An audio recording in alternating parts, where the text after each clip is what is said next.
Yeah.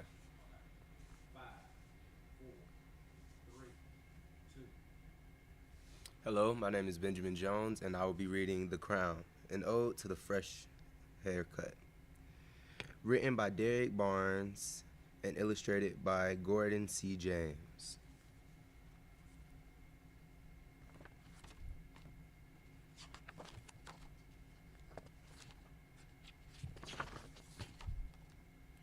When it's your turn in the chair, you stand at attention and forget about who you were when you walked through that door.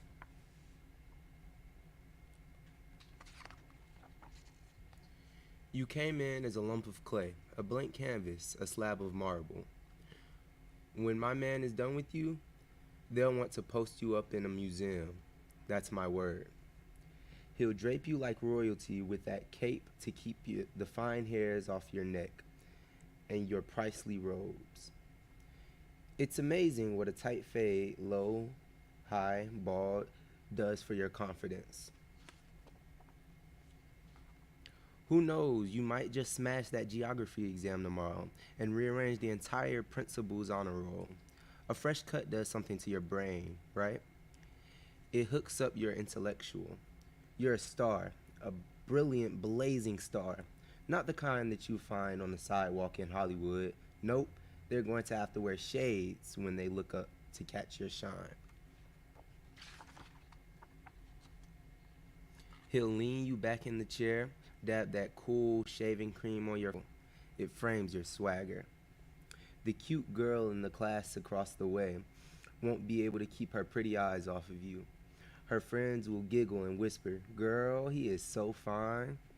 Yeah, that's what they'll say. The whole school will be seasick from the rows and rows of ripples, ocean. Shout out to my do-rag and patience. There's a dude on the left of you with a faux hawk, deep part skin fade. He looks presidential. Maybe he's the CEO of a tech company that manufactures cool. He's a boss. That's how important he looks. The dude to the right of you looks majestic. There are thousands of black angels waiting to guide and protect him as soon as he steps foot out that door. That's how important he looks. There's a dude standing in the mirror that can't get over the masterful designs crafted on the side of his dome. Everywhere he goes, people will ask for his autograph. He looks that fresh. He looks like he owns a few acres of land on Saturn. Maybe there's a river named after him on Mars. He looks that important. There are two dudes, one with locks, the other with cornrows, and a lady with butterscotch complexion. And they all want is a shape up, tapered sides, a trim, and a crisp but subtle line. Sometimes in life, that's all you ever need, a crisp, subtle line. When your barber is done, you'll feel like $1 million and some change. When his fingertips hit you with that apple green alcohol or that witch hazel, it'll sting, but not like a scorpion or a hornet, more like an electric stamp of approval. When you see when you see the cut yourself in that handheld mirror, you'll smile, a really big smile. That's that's the you that you love the most. That's the you that wins everything. That's the gold medal you. Every person in the shop will rise to their feet and give you a round of applause for being so fly. Not really, but they'll look like they want to. You'll see it in their eyes. It, it's the look your English teacher gives you when she hands you your last test and a bright red 97 stamped on it. It's how your mother looks at you before she calls you beautiful. Flowers are beautiful. Sunrises are beautiful. Being viewed in your mother's eyes as someone that matters, now that's beautiful. And you'll take it. You don't mind at all. Finally, he'll remove your cape, then swipe down a brush made from a golden horsetail. You'll put the money in his hand without even expecting change back. Tip that man. Tip that man. It was worth it. It always is. You know why? because you'll leave out the shop every single time feeling the exact same way. Magnificent, flawless, like royalty. Hello, world. The end. And you need to show the picture. You need to show the picture. I wanna go next. So I have to be. And don't pull away from the microphone.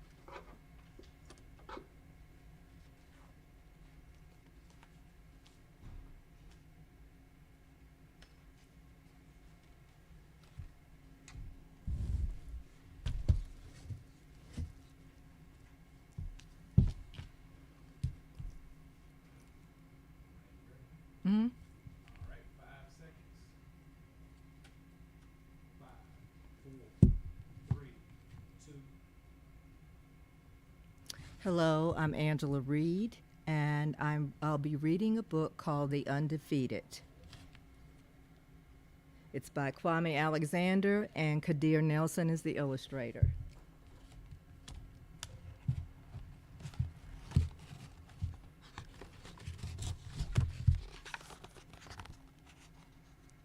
Author and illustrator.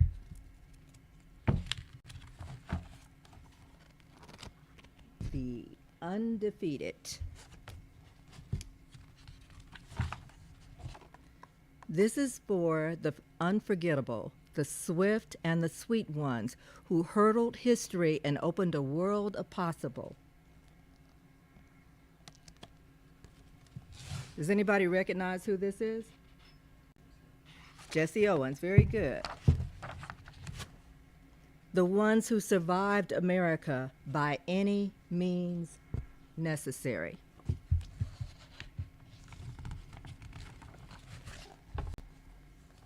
And the ones who didn't.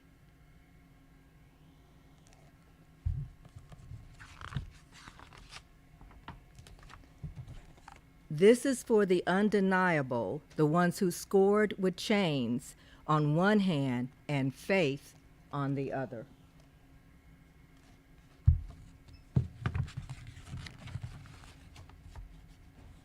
This is for the unflappable, the sophisticated ones who box adversity and tackle vision.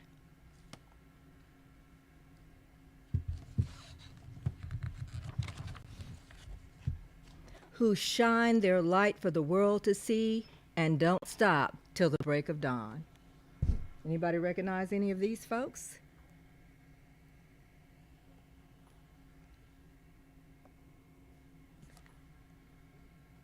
Zora Neale Hurston, Langston Hughes, my all-time favorite writer. This is for the unafraid, the audacious ones who carried the red, white, and weary blues on the battlefield to save an imperfect union.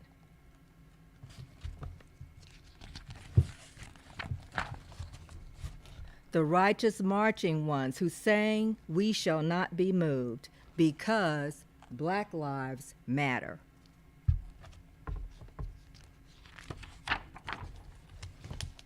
What's this picture? The slave ships. This is for the unspeakable.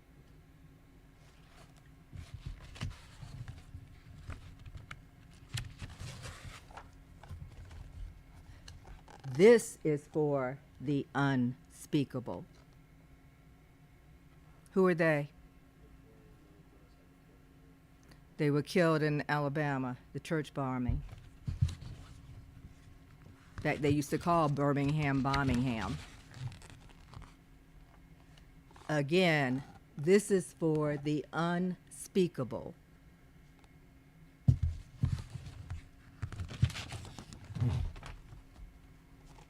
Who is this?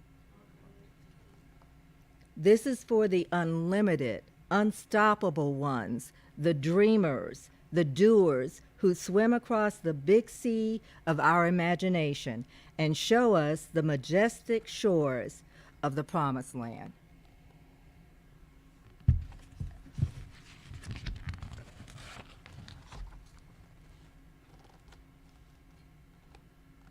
the Wilma Rudolphs, the Muhammad Alis, the Althea Gibsons, the Jesse Owenses, the Jordans and LeBrons, the Serenas and Cheryls, the Reese Whitleys, and the undiscovered.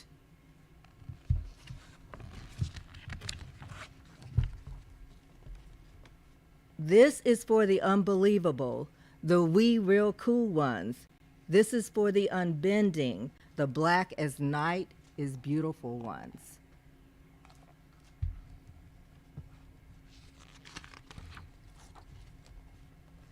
This is for the underdogs and the uncertain, the unspoken but no longer untitled.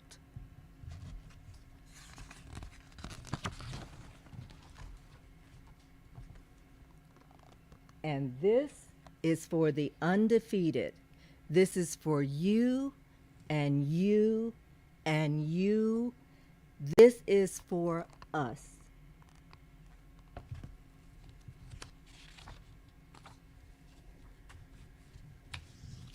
Again, the undefeated.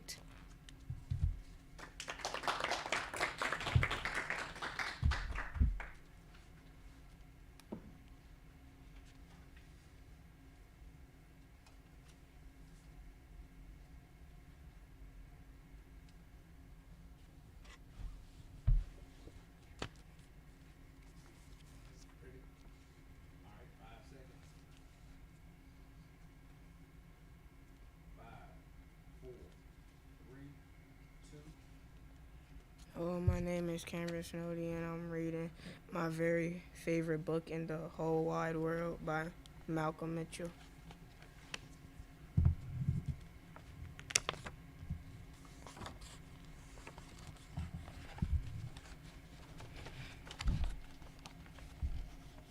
Hi, I'm Henley, and this is a story about finding my very favorite book in the whole wide world.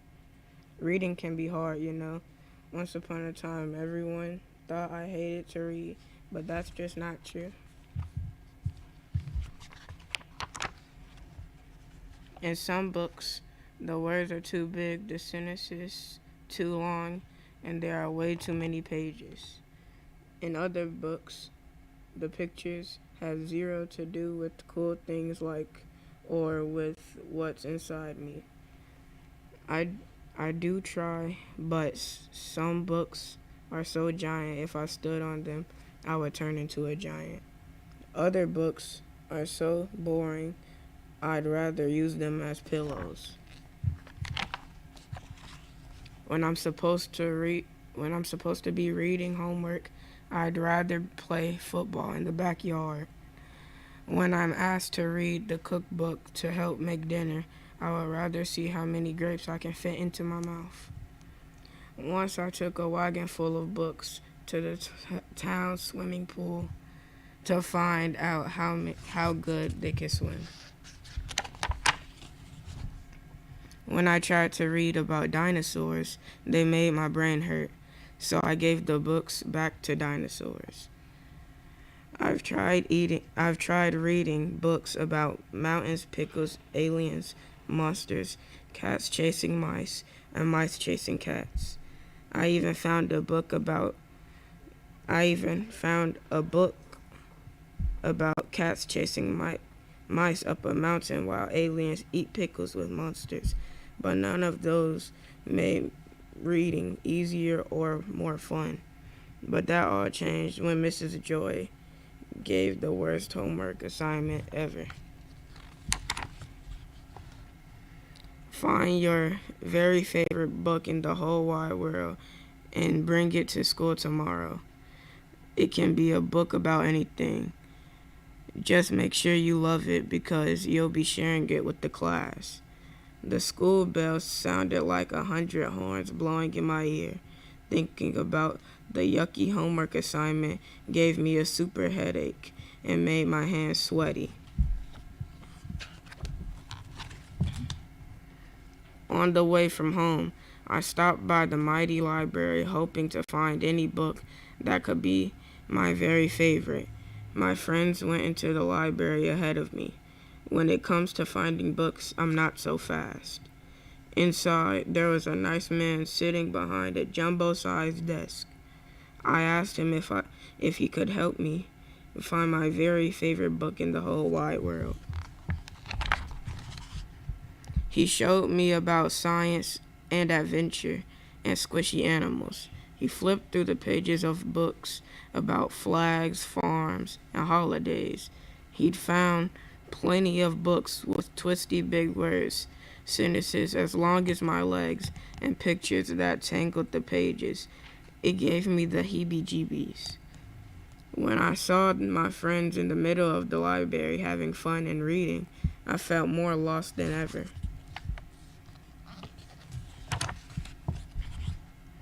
The next place I tried was Mrs. Rackley's bookshop. Maybe she could help me find my favorite book. Mrs. Rackley did what she does best. She brought piles and piles of books.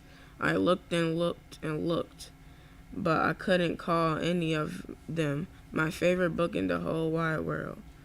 All those pages and all those words made my eyes tired. I realized it was going to take a book miracle to find my very favorite book. I grew a sad face and stomped all the way home.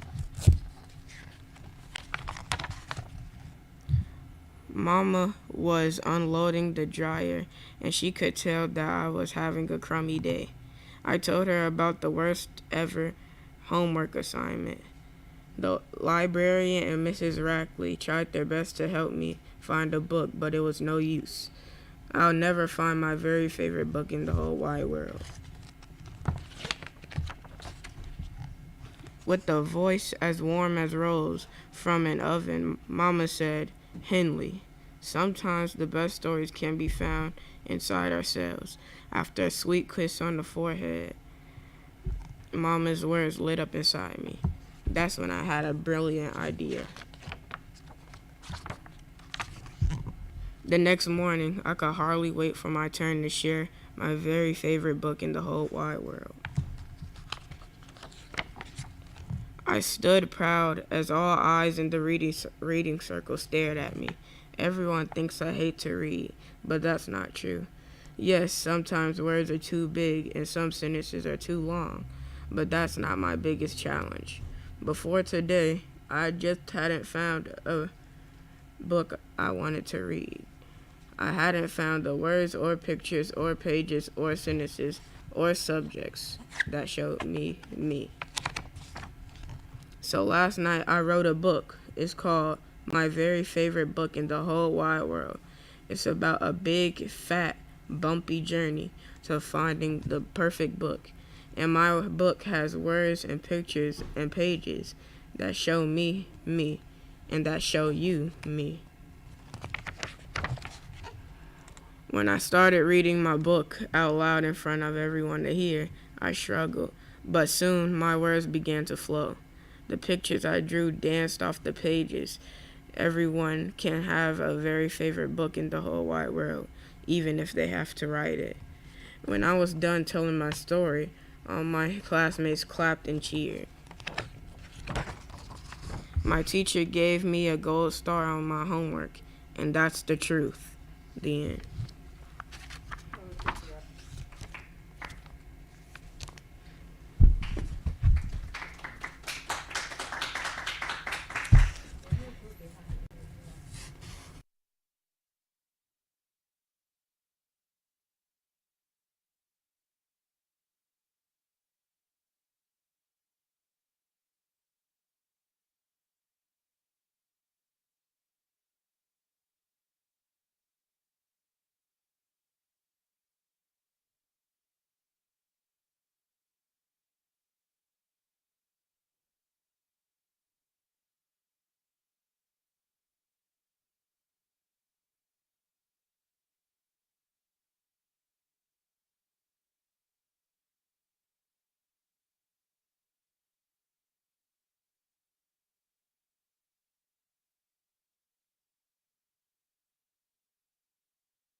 My name is Carter Snowdy.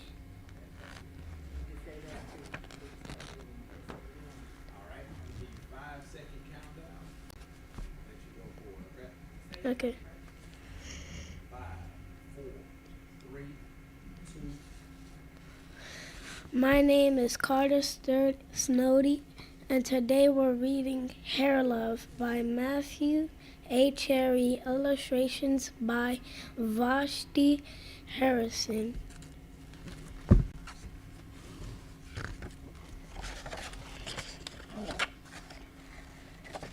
My name is Zuri, and I have hair that has a mind of its own. It kinks, it coils, and curls every which way.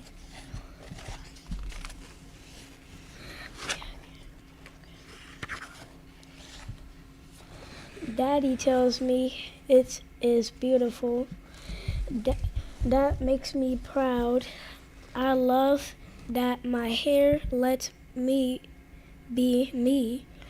In a funky braids with beads, I'm a princess.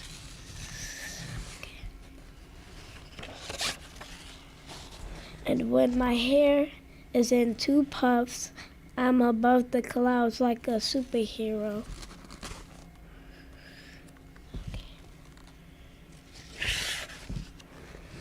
My hair even does magic tricks. One day Rocky and I were playing outside when along came the rain. From large to small it went presto, just like that. There is nothing my hair can't do. Today I woke up extra early all by myself. I was too excited to sleep. It's a big day.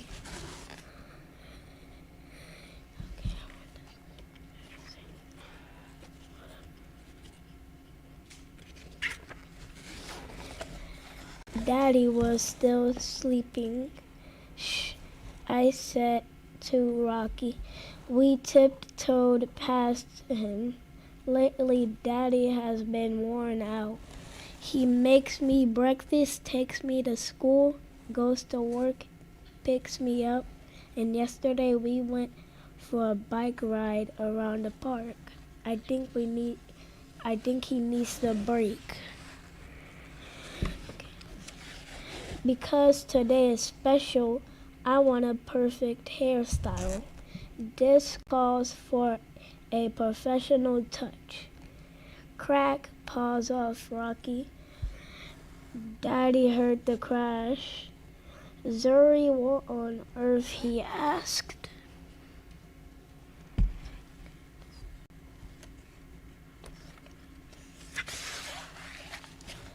I was only trying to help, I said. Daddy smiled. Can I help too? It'll be a piece of cake, Zuzu. The first style was a big no way.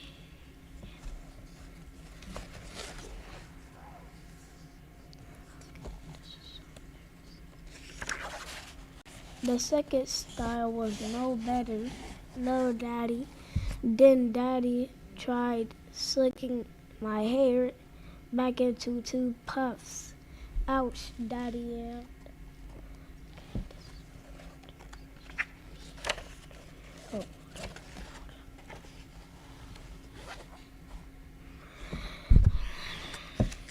Wait a minute, Daddy said as he reached into the drawer and pulled out a pick. Ta-da! Daddy, really? I said. I'll be right back, he promised.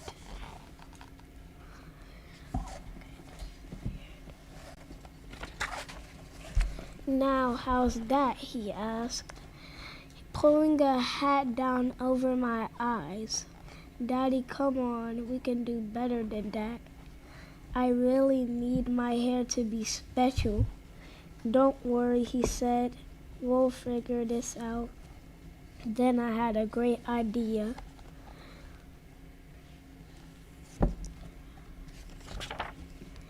Daddy gathered all the tools we needed, and we were set.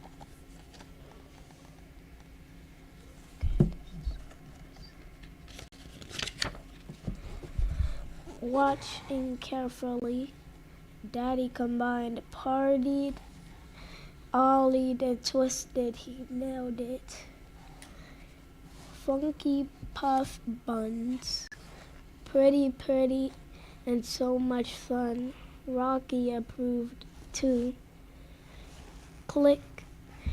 I put on my superhero cape as the final touch to a perfect look.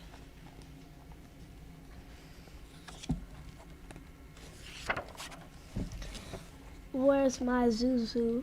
Mommy called from the door. She could not get in the house fast enough. Mommy, you've got to be the prettiest Supergirl I ever seen, she said.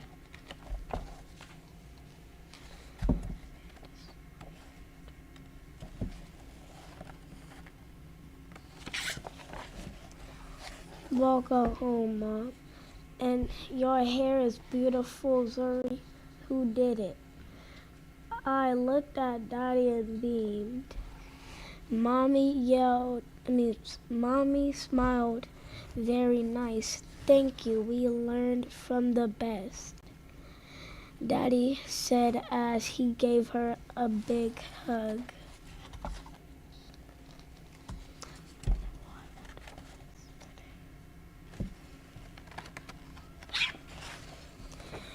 My hair is Mommy, Daddy, and me. It's hair love. The end.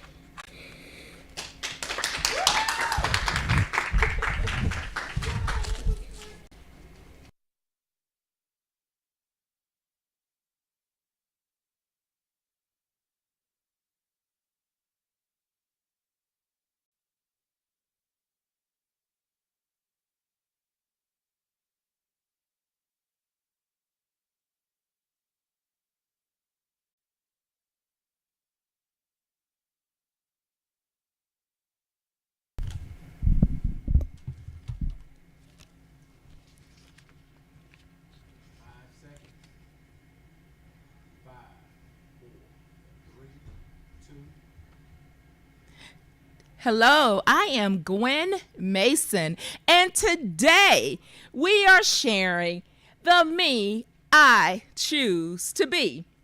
It is written by Natasha Anastasia Tarpley, and it is illustrated or drawn by, or some may art by, Regis and Karan Bethencourt. We are so excited because guess what? We get to choose who we want to be.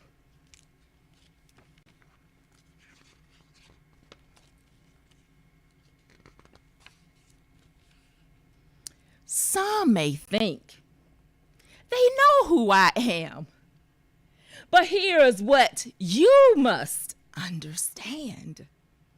My creativity and my curiosity flow without end. And if I meet an obstacle, I just begin again. I am a planet, a limitless galaxy, and I am the me I choose to be.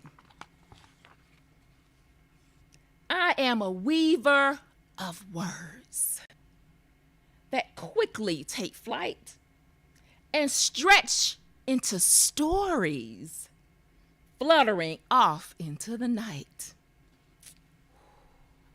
Wow, I can see it. Can't you?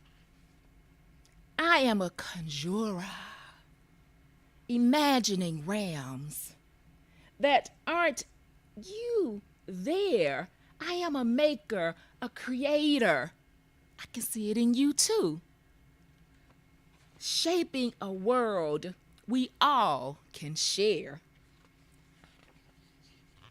My creativity and my curiosity flow without end, and if I meet an obstacle, I just began.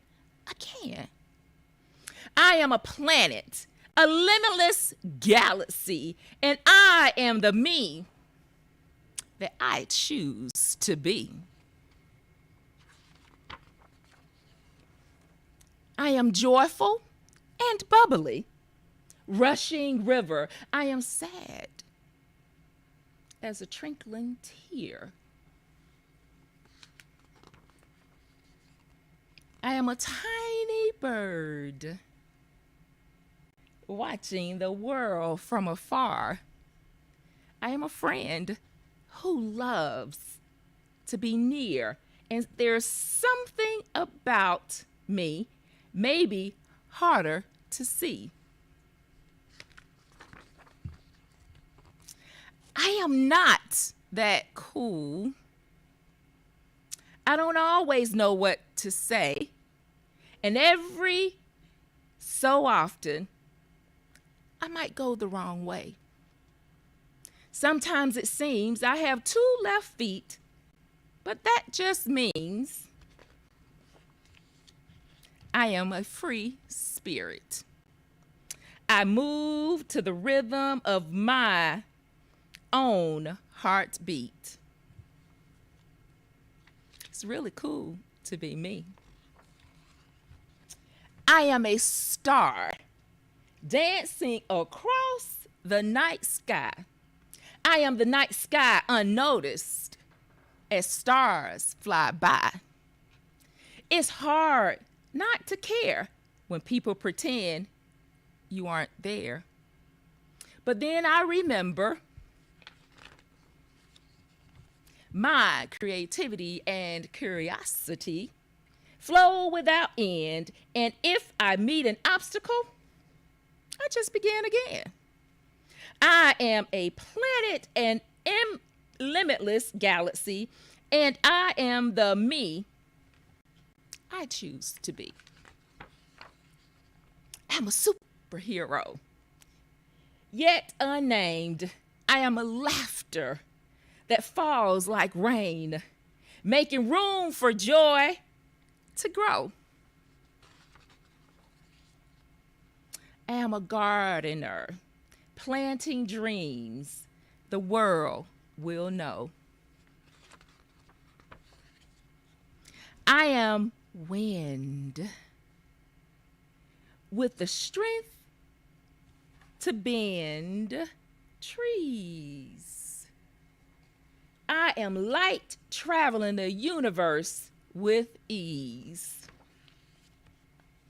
I am the winding road to fantastic adventure. I am a home where love lives at the center. I am all these things and more you see because I am the me that I choose to be. I certainly hope you are too. The end.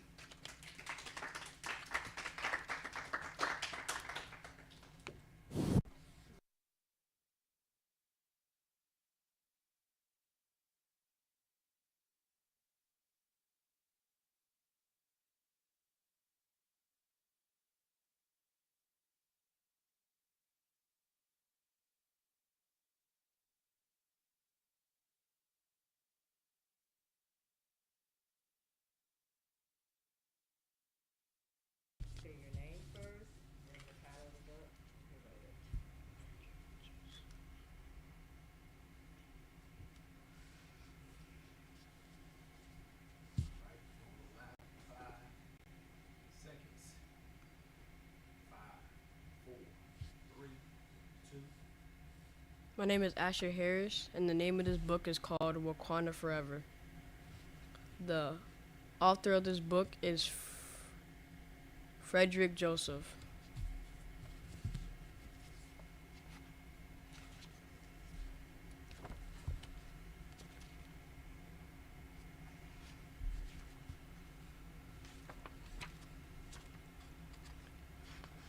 There were things wanted to do that used to feel important, but then was reminded of what makes Wakanda special.